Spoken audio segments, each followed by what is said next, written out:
Dernière retouche pour cette star japonaise du porno. Elle s'apprête à rencontrer ses fans à Canton, en Chine. Côté public, l'excitation est à son comble. Certains passionnés perdent même leur calme à l'annonce du report du spectacle.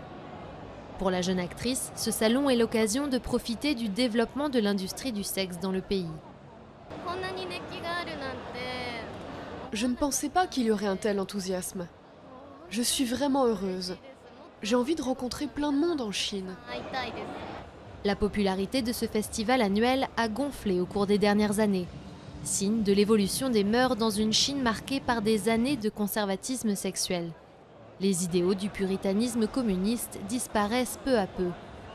Dans ce salon, la plupart des produits répondent à la demande grandissante de jeunes Chinois, urbains pour la plupart. Parmi les objets à succès, ces poupées gonflables qui se vendent pour environ 4 500 €.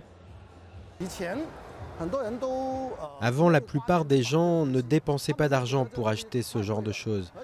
Ils pensaient que ces produits étaient trop chers et ils ne savaient pas où les trouver. Ils pensaient qu'ils seraient couverts de honte si leur famille découvrait les poupées. Et bien maintenant, ils s'en fichent, ils achètent les poupées si elles leur plaisent et ils s'amusent avec. Les études suggèrent que les Chinois sont non seulement devenus plus aventureux dans la chambre à coucher, mais aussi davantage ouverts au sexe avant le mariage. Plus de 70% d'entre eux disent avoir eu des relations sexuelles avant de se marier, une hausse de 15% par rapport à 1989. Résultat, l'industrie de la contraception est également en expansion. Je crois que la jeune génération est davantage adepte des relations sexuelles protégées.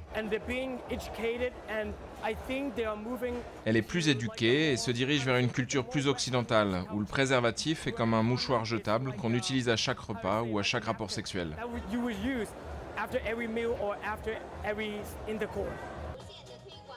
La publicité pour les préservatifs en Chine reste très restrictive, preuve qu'un degré de conservatisme est toujours bien présent, du moins du côté du gouvernement.